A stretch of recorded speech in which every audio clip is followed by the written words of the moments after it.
Namo tassa bhagavato arahato samma sambuddhassa. Namo tassa bhagavato arahato samma sambuddhassa. Namo tassa bhagavato arahato samma sambuddhassa. Buddhang dhammang sanghang namasami.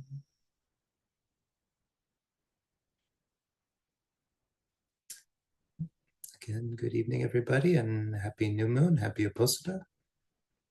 So on the Uposatha, we gather, and as we do every time we get together for an Uposatha or a day long, we start with the precepts. And one of my teachers would say, if you're going to do anything good, any starting out on any project, it always goes better if you start with the precepts. Yeah.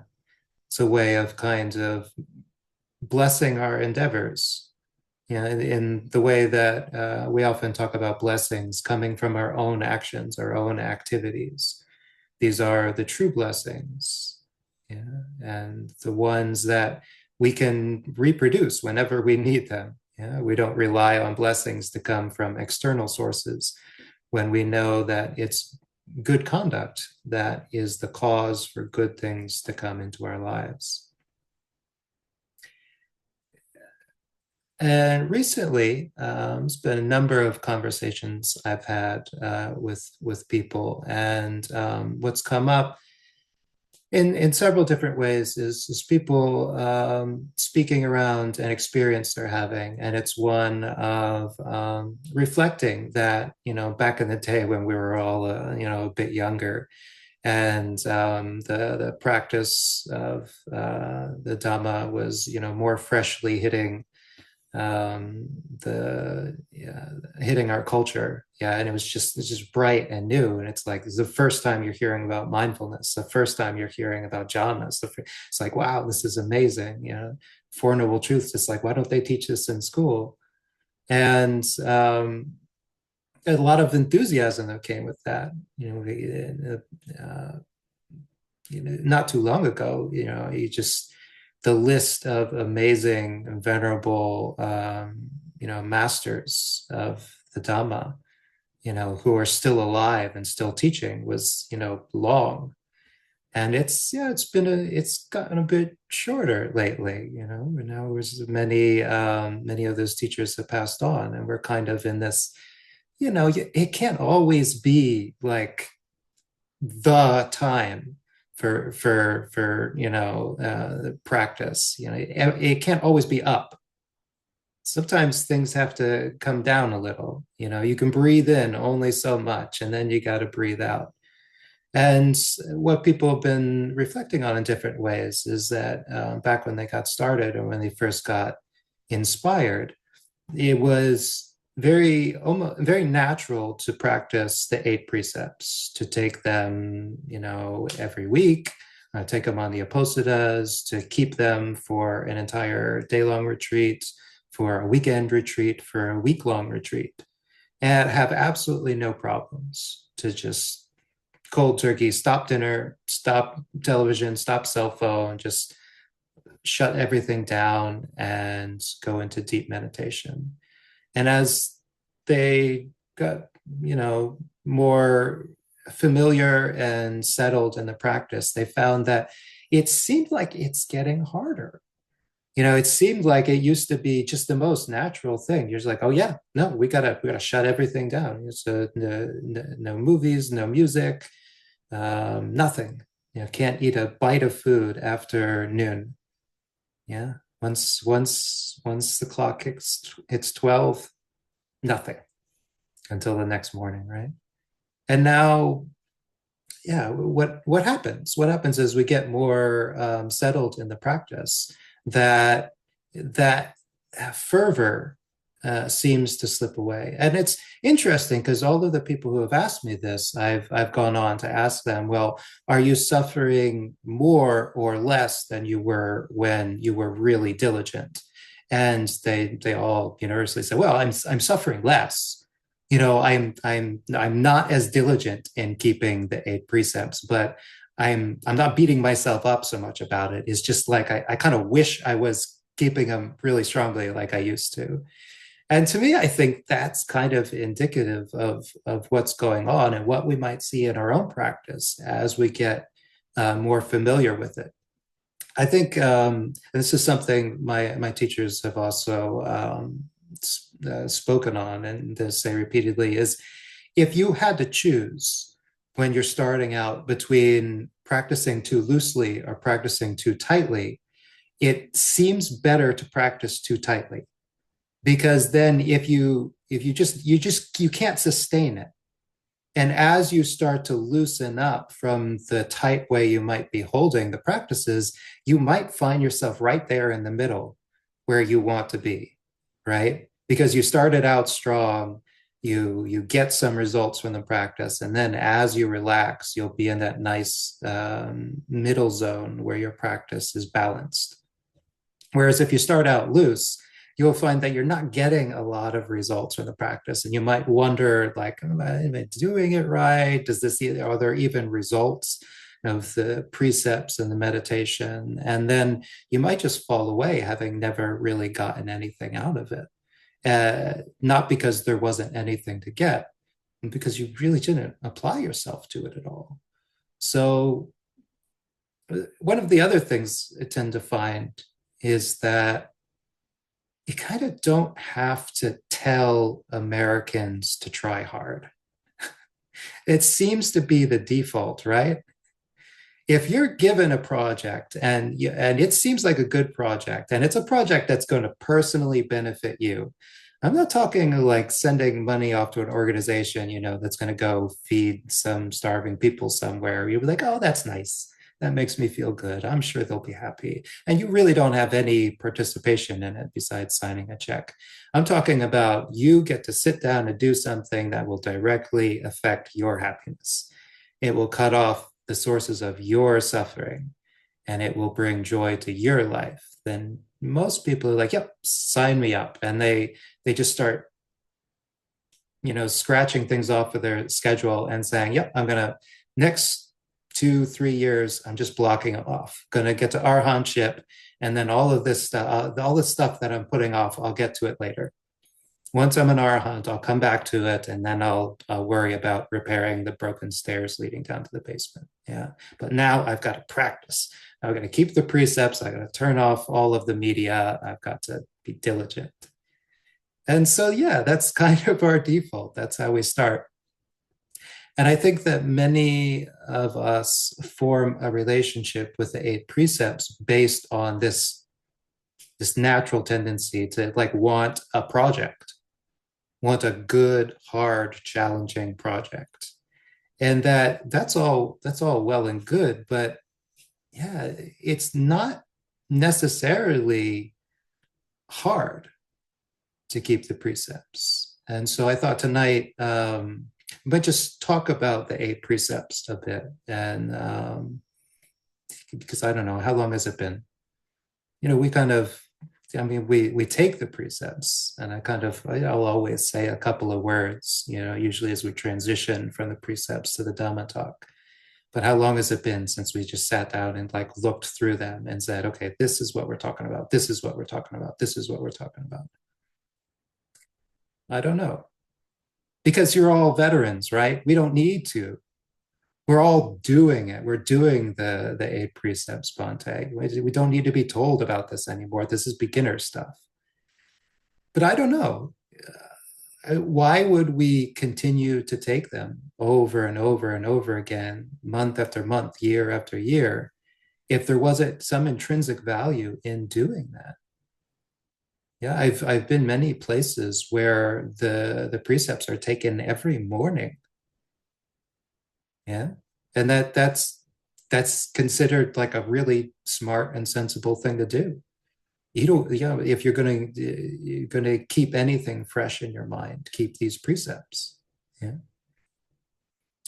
And so, yeah, let's just look at them and figure out. Also, I'd like to get into the Pali a little bit, because it feels to me like people gradually wean themselves off of the Eight Precepts because they assume they're covering more than they actually are. Yeah, and there's a really good reason for this, and we'll get to that when we get to the eight precepts. But first, talking about the precepts, I always like to relate this to a structure, like this really great story of Master Hua and his disciple Heng Shi, back in the day. I think it was 70s or 80s. And Heng Shi was like one of the few Western disciples of this great venerable Chinese Chan master. And the Chan master, was reported to have some psychic powers and know what's going on in the minds of the students, but was also like really dedicated to training people. So of course he just finds this Westerner like so curious. Yeah, he's like, what makes these people tick? They're so quirky. Yeah, they suffer so intensely about stuff that for everybody else is like it's just part of the culture.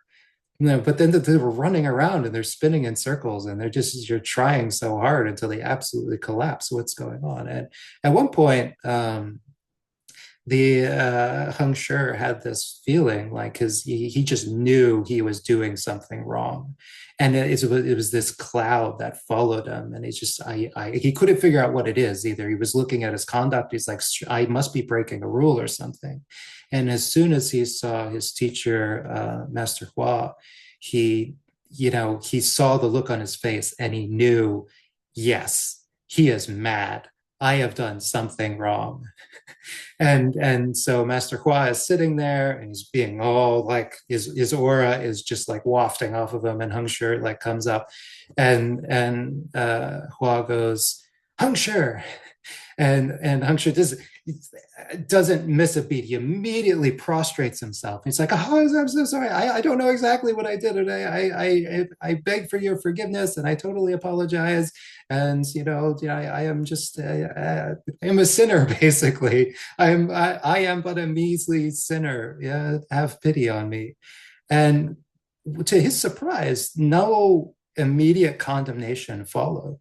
And when Heng Shi like actually looked up at his teacher, instead of seeing condemnation, he saw compassion, because Master Hua was looking at him and he's like, oh, I've just realized you see the Dhamma as a policeman. You think it's out there to get you.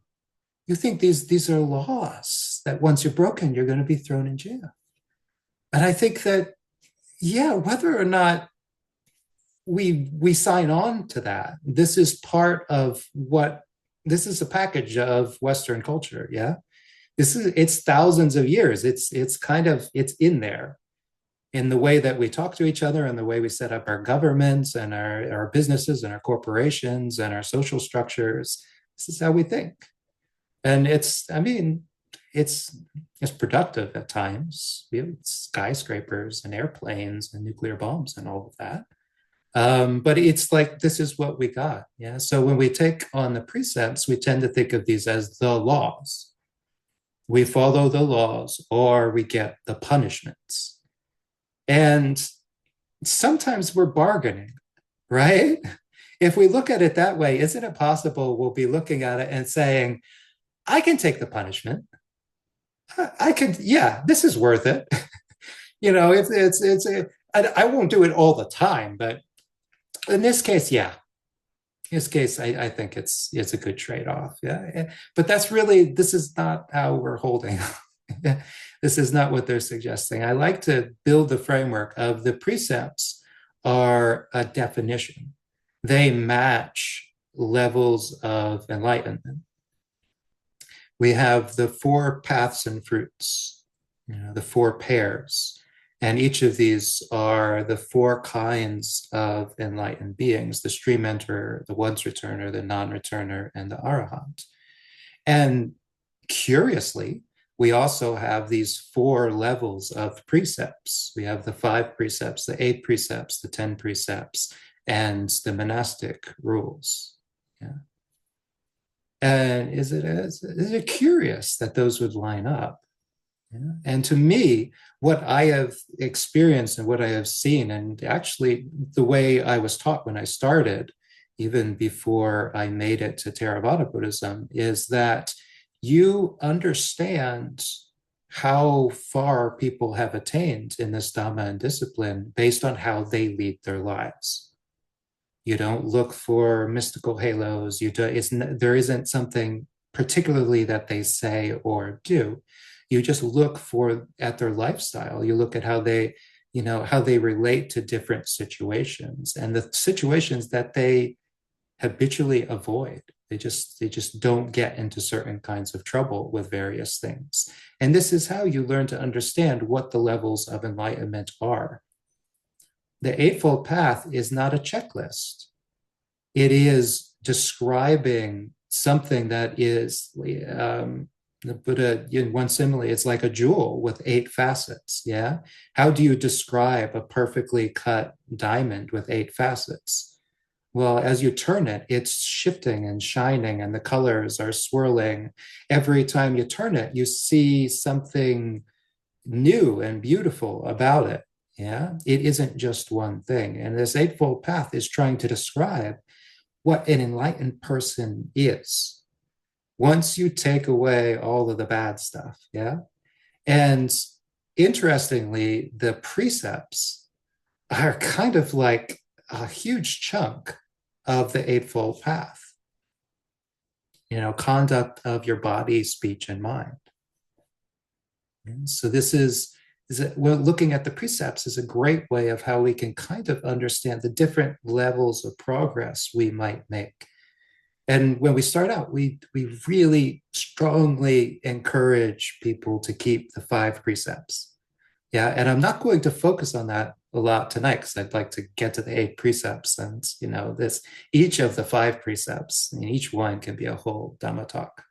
But we'll cover the nuance of when it shifts the 8 precepts, which is to say you get people started and they take the 3 refuges and they take the 5 precepts and they work on that. Because the 5 precepts, to kill, to steal, to cheat, to lie, to be intoxicated, yeah, this is stuff that you do, that you physically do, and that has serious consequences. Yeah. And so it's absolutely always beneficial to cut these 5 things off.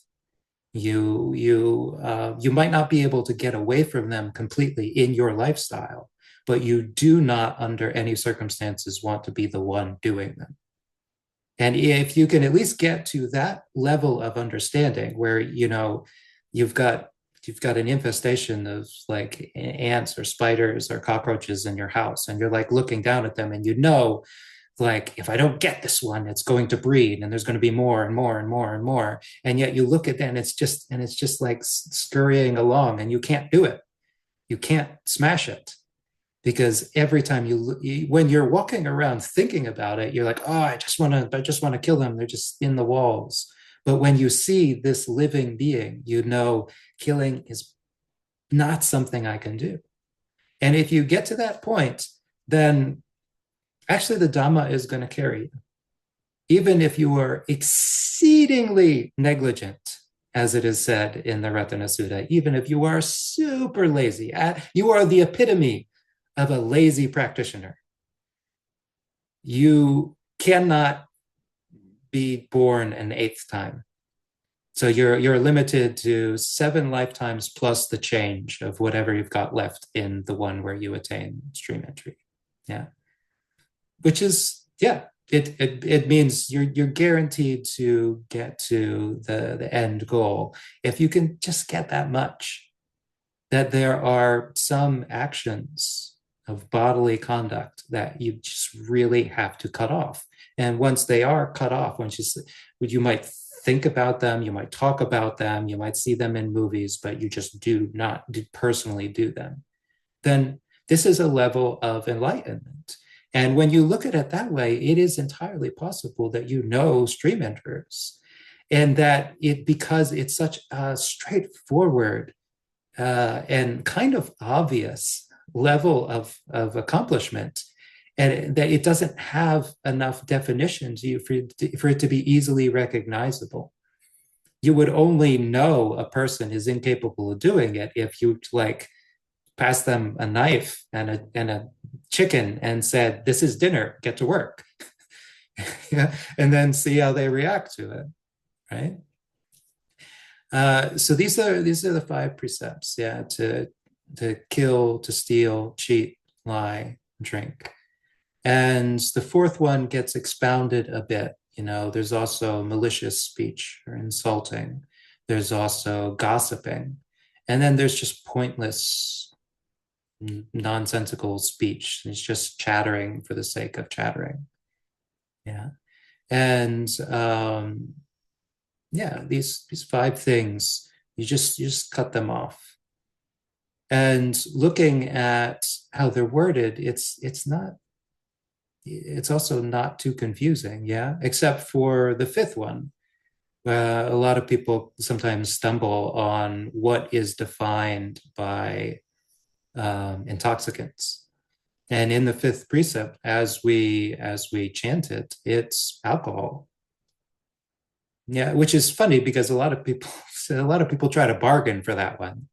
They're like, I won't do heroin, but I'll just have a drink every now and then. And it was like, well, I don't think you understand what we're getting at here.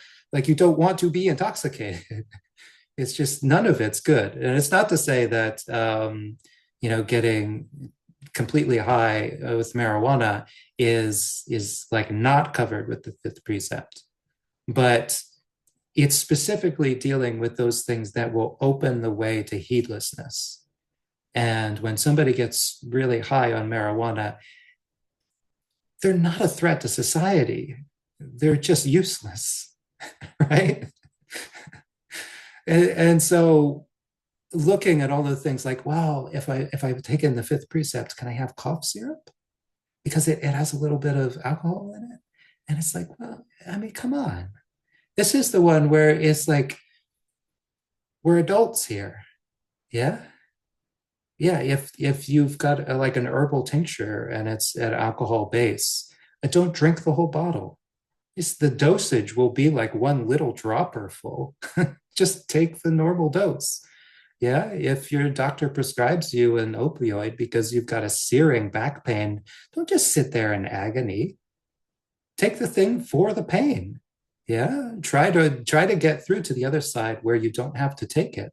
But if that's your reality, then your level of clarity is going to drop, and that's sad. So that's the human condition, right? This is what we're stuck with. You're not always going to be at 100%. And so, yeah, that's the five precepts. And now, interestingly, we get to the second set, and this is where the eight precepts kick in. And we do this thing where we chant the five precepts again. So why is it that eight precepts include the five precepts? Shouldn't we have already done those? Well, if you think about it in terms of enlightenment, right? Is the once returner, do they not have to do the stream enterer stuff? Now, the reality is the stream enterer stuff is already done. It's already settled. Now, the once returner has added some extra stuff to it. Yeah, so when we take the eight precepts, we are leaning into the level of cultivation that leads to that next stage of enlightenment. Yeah. And the once returner is I think we've talked about it before because it's like the least explained of all the attainments. Yeah. It is the murkiest of all of them. And and even in the Buddha's time, people would come to him and it's like, well, what's the deal? Are they celibate? Or are they not celibate? Are they householders? Or are they not householders? Like, yeah, are they reborn as humans or are they reborn as devas? And the Buddha's like, yeah, because that's the nature. That's the nature of the package. Yeah. And likewise, when we approach the eight precepts, it should be okay to say, hey, this is a little fuzzy because it is. Yeah. And that's the nature of it. But it's not that it isn't a package. It's not that it isn't defining a new kind of lifestyle. Yeah, and one that I think is really great. And if We gave it as much enthusiasm and prestige as we give the five precepts. I think people might understand this attainment a bit better because the way it's used in the modern day, how is it used, right? For meditation retreats. We we we go to a place where we cut ourselves off from society. We eat according to a regular schedule, and we go and we sit in a small room. The other people also forced to sit in a small room for long periods of time, not allowed to get up and walk around. And then we go back to our room and go to bed, and we wake up and do the same thing in the morning. Now, I've described a meditation retreat, and I've also described prison, right? At the same time. But this is how we use the eight precepts. We tend to think of it as, whoa, these are the intensive ones, and these are the ones designed for meditation. But if we frame it in terms of this is the conduct of the once returner, the once returner is not necessarily accomplished in meditation. They have some degree of samadhi, they have some degree of mental calm, but a lot of it is coming from how they lead their lives. Yeah, and some of the once returners that we see in the Pali Canon from the Buddhist time, they were very busy people. Most of them had families. Most of them had high and important jobs. Yeah, because if they didn't, they tended to go off and go live at a monastery because it's not actually easy to keep the eight precepts out in the world. Yeah. But this is the nature of this attainment. It's not about samadhi. It's about it's about the precepts themselves. It's about the conduct. Yeah. And it's about finding a way that the conduct can describe not the intensest level of our practice, but the baseline of our practice. It's describing the lifestyle. So it has to be able to work through our entire life. And when you look at it that way, a lot of the ways that we habitually hold it in the West, it's just not sustainable for people. And I don't have enough fingers or toes to count how many times I had people reporting that they went and they sat this meditation retreat with this one really great teacher, and then afterwards they saw the teacher like doing something that didn't coincide with what they had been doing on the retreat. They were talking on a cell phone, or they're in a relationship, or they're eating afternoon. And it's like, what is going on? Yeah. Well, we should look at that, and we should wonder, are these laws, or what would they be if they were describing somebody's lifestyle? Now, as I said, you might even know people who can fall within the eight precepts during their normal daily routine. And even that kind of describes it. Like somebody who can keep a normal daily routine and doesn't just immediately reject it and like want to take some salt and pepper and get some spice in there and mix things up and do something new and different. Somebody who would just do the same good thing day after day. That's kind of what we're describing. When you can do what's right and like that feels good, you're happy with that, you're content with that. Right? The five precepts, they do change as we shift into the eight precepts. Yeah. When we're just taking the five precepts, we are really concerned with activity of the body. Yeah. And even when we talk about the fourth one, which is dealing a lot with the varieties of verbal misconduct, there's still a very tangible physical component to those. You can't do those without other people. Yeah. They involve you going and doing them with and to other people. Yeah. So you have to physically be there. Right? I think it's really, really hard to break the fourth precept by writing something down and like setting it down and walking away and just trusting that somebody will come and stumble upon it and be misled. Right. So the five precepts, we're physically doing them. But when they shift to the eight precepts, we find there's another level of um, subtleties to these. Yeah. Instead of just I am not killing, we find that we can't even condone killing. We find that we don't even want to be around killing. We don't want to tell people that killing is good because we would feel responsible if they then killed something. Yeah, and this it actually it's reflected in the monastic rules. Yeah, it's not just that we can't kill; we also can't tell somebody else to kill. And you, as it always is in the monastic rules, you would think you don't have to say that, but through trial and error, yes, you have to actually say that. You can't kill or tell others to kill for you. You can't even encourage somebody to kill themselves. Again, you would hope you didn't, but yes, it happened. And so the rules had to be laid down very clearly. Yeah.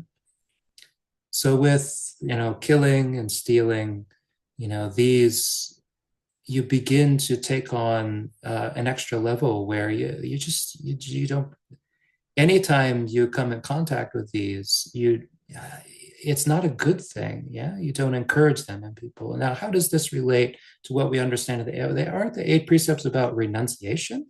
Aren't they about not going to movies and all of and cosmetics and all of that?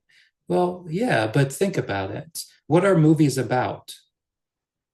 They're about killing and stealing and sex. Yeah, that's what makes a movie. I'm not sure. It looked like the video cut out. I'm not sure if the audio just cut out there. Yeah, but you probably get the point because I've made it a bunch of times. Yeah, this is what entertainment is about, breaking the precepts. If the characters in your story are keeping the precepts, there's not much of a story because there's not a lot of conflict, right? And so, yeah, look at that. It ties together. When you don't condone or seek out or glorify, you know, killing in glorious combat or stealing from the rich to give to the poor, when all aspects of that are kind of repugnant to you, well, then isn't that a whole nother level of virtue? Where people begin to understand it's not just that you don't do these things, but that you really want to encourage people to also get out of them. Yeah, you try to find some way to help the people around you not break these precepts, even if they don't take the precepts. Just hey, let's set a live trap for the mouse. Let's not put down poison. Do you know what the poison does? It's just the worst way to die. We'll get a little trap, a little bucket. We'll scoop the mouse up. We'll drive it 10 miles and we'll let it go in the forest. Yeah. And it's more work. But when you think about it, isn't it worth a bit more work to not feel like guilt for the rest of your life? I think so. Right. And stealing, it's this precept, to not steal something, we don't get that many opportunities necessarily in our day-to-day lives. But it would also, when you get into the level of renunciation, it also it means that there's certain kinds of jobs that you can't do. Certain sort of corporate jobs, business jobs, merchant jobs that are all about like underselling and undercutting and misleading and weights and measures and all of these things to try to get a little extra money that you just suddenly won't be able to do. Yeah. And they start to feel icky and you begin to pull away from them. That's the renunciation part. Yeah. With the five precepts, I will not do these. It never works out. With the eight precepts, you're like, I really want to get away from these. I kind of don't want to have these be part of my life. So the third one it changes. The actual precept changes with the eight precepts. So the in the five precepts, there's adultery. It's more sexual relations with somebody who's in a protected status.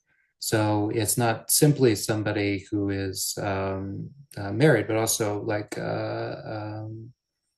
somebody who's not married but protected by their family, like in various ways. You know, they're engaged, or they're underage, or so many different things. It's basically all of the things that we have laws against in the modern day too.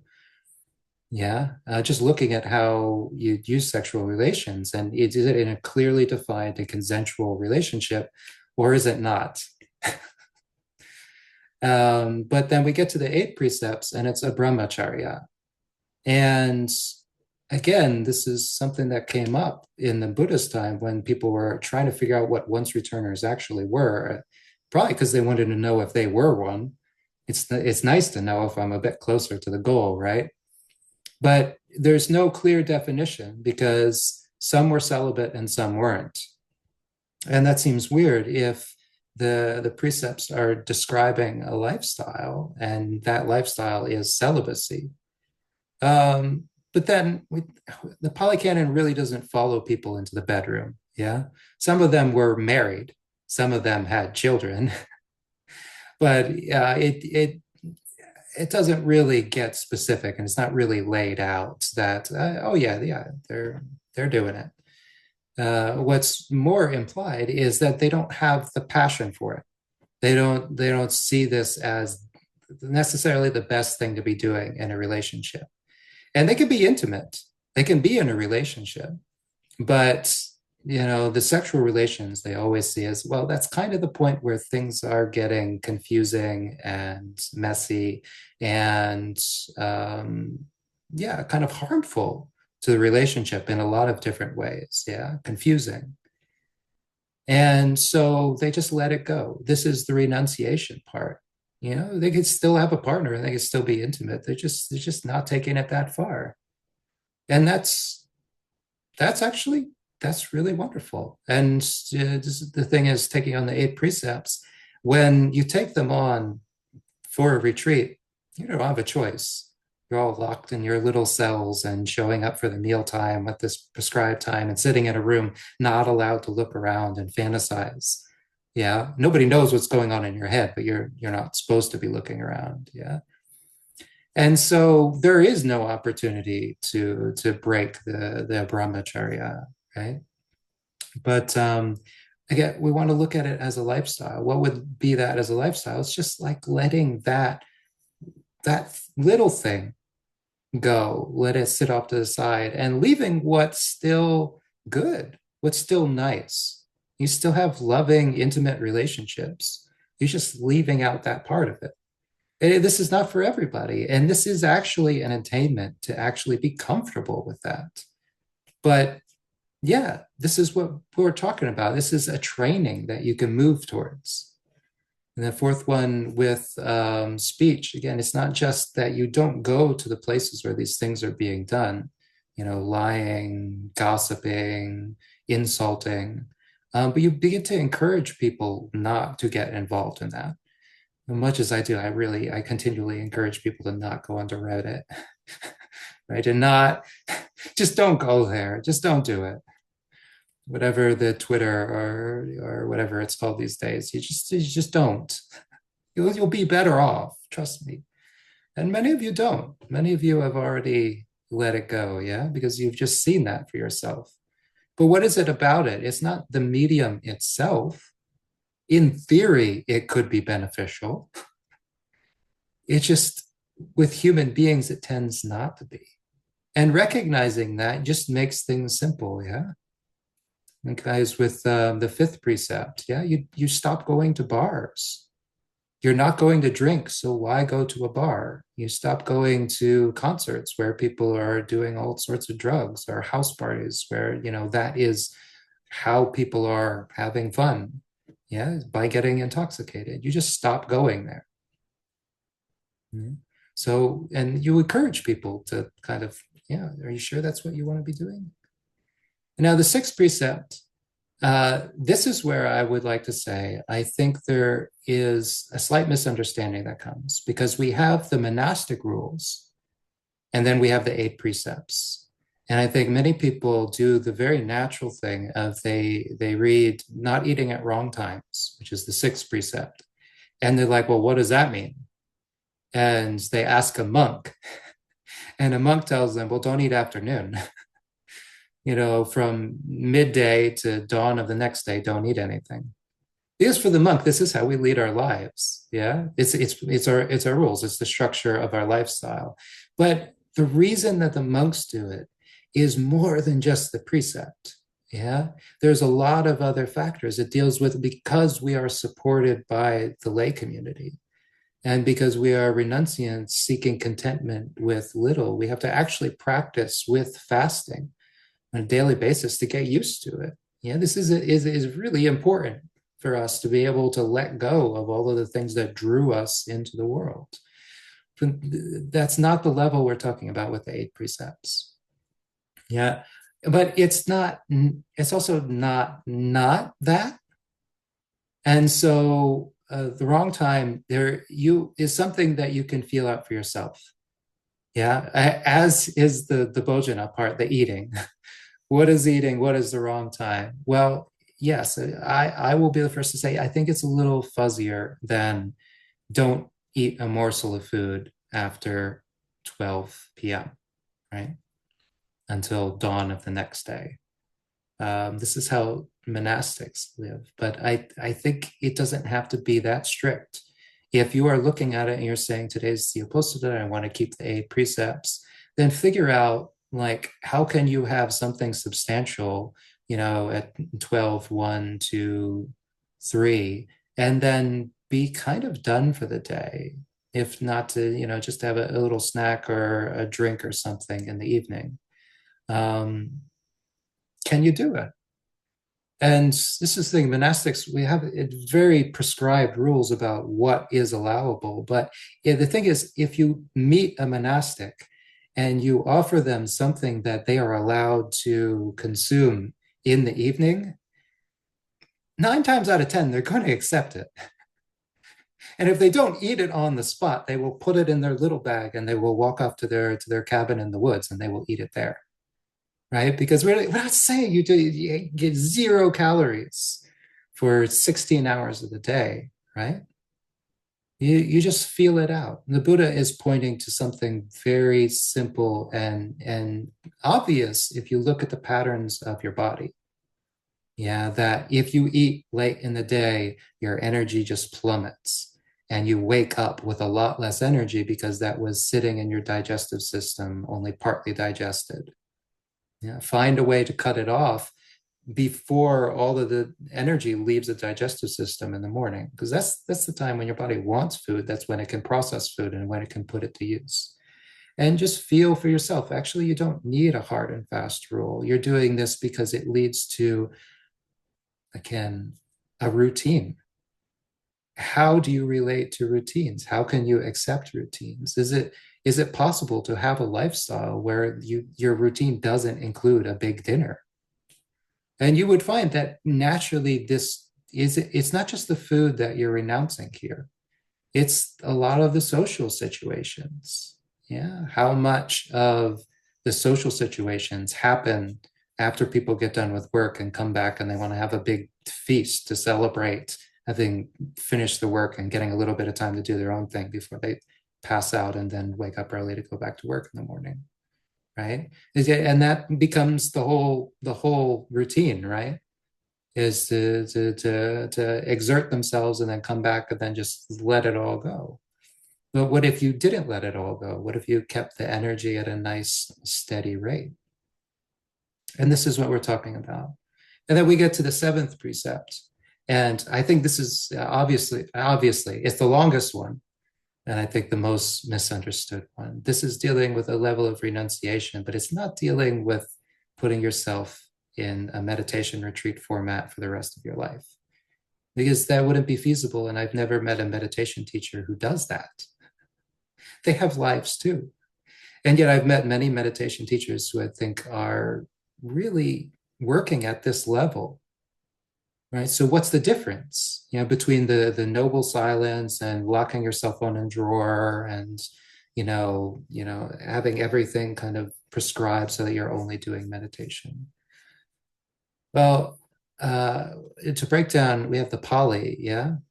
So Nacha, Gita, Wadita, yeah?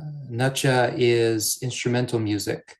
Gita is singing, songs and hymns even, the Bhagavad Gita is, songs of, awakening and then Wadita is also a kind of instrumental music.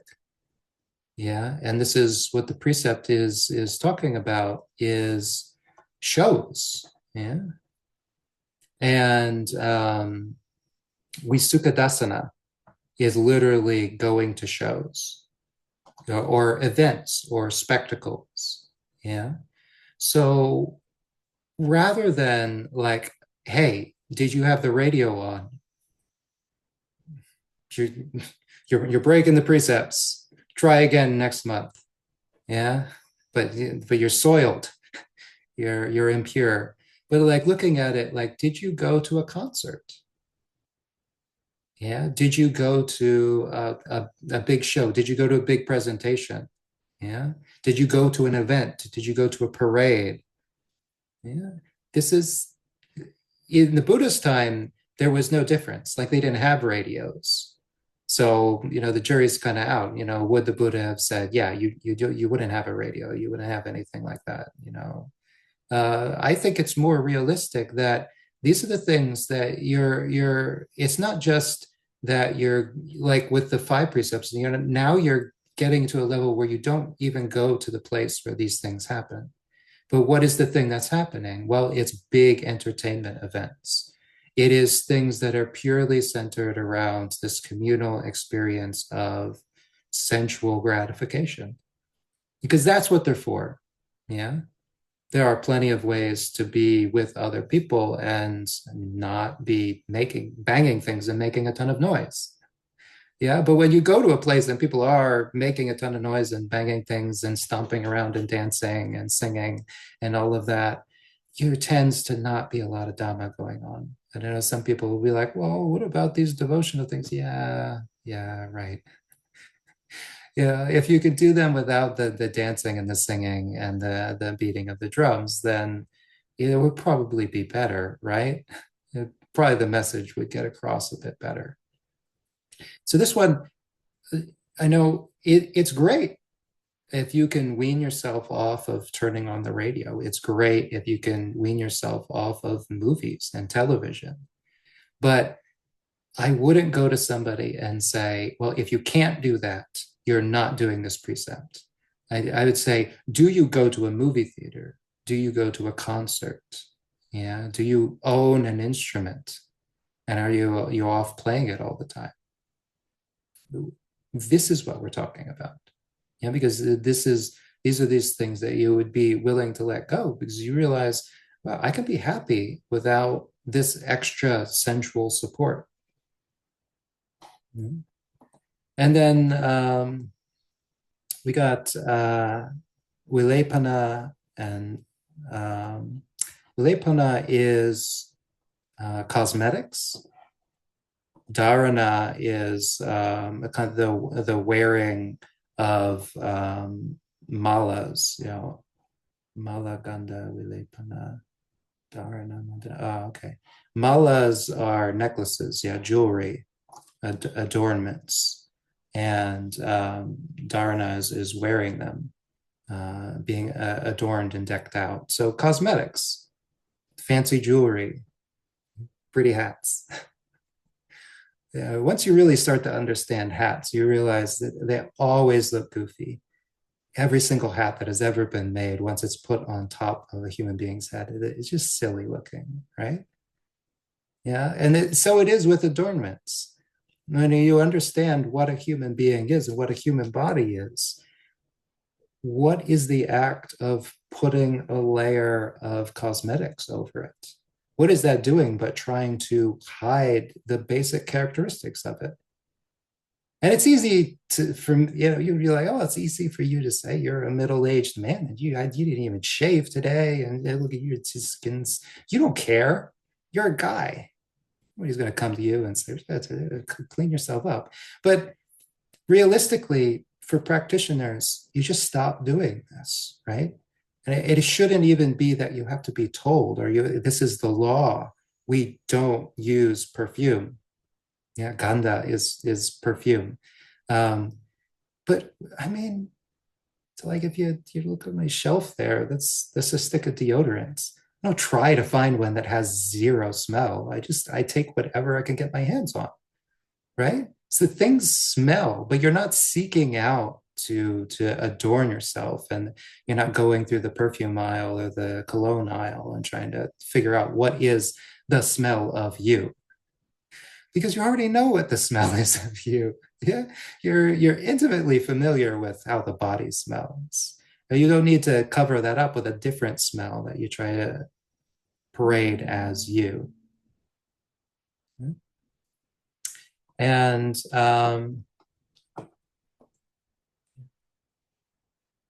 Vibhu Sanatana. The final part of the seventh precept, Vibhu Sanatana, is very hard to translate, but I've worked out that I think it deals with fancy clothes. Yeah. And it kind of goes hand in hand. Yeah. If you're not using cosmetics, if you're not using jewelry, then, the fancy clothes. Now, many people are assuming in order to take the eight precepts, yeah, you kind of have to shut yourself off from society. But if you're not going to concerts, if you're not going to theaters, if you're not going to operas, if you're not going to these big events and like prettying yourself up, you're just going to you're just hanging around your house or working out in your garden or going to a meditation group, then you'll be going in jogging pants. And you won't need to put on cosmetics. You won't need to put on fancy clothes. You'll just put on clean clothes, hopefully, right? And so it doesn't, isn't that like a much more relaxed way? Does that sound like something you could actually do? Does it sound like something you could consistently do? And if so, I think, yeah, this is describing a lifestyle that you could consistently, conceivably do for the rest of your life. Yeah, just give up going to shows. They cost a lot of money. I don't know if any of you have been to a movie theater in the last 10 years or so, but it's like taking a second mortgage to be able to afford it. And God forbid somebody goes with you to take a friend, and it's, yeah, the expense, and you're just letting it go. You're realizing it wasn't necessary. Then the eighth precept is one of the easiest, yeah, because we talk about an expense, like high and luxurious, comfortable beds and furnitures, massive pieces of furniture devoted to the act of sleeping, and just not getting one. And if you have one, and that's like kind of the place for you to sleep, then that's what you got. You just be content with it. But when it wears out and it's time to throw it out, you downsize. And you reclaim some of the space in your room, because those monstrosities take up 90% of it. They just leave you this tiny little space to walk. Yeah.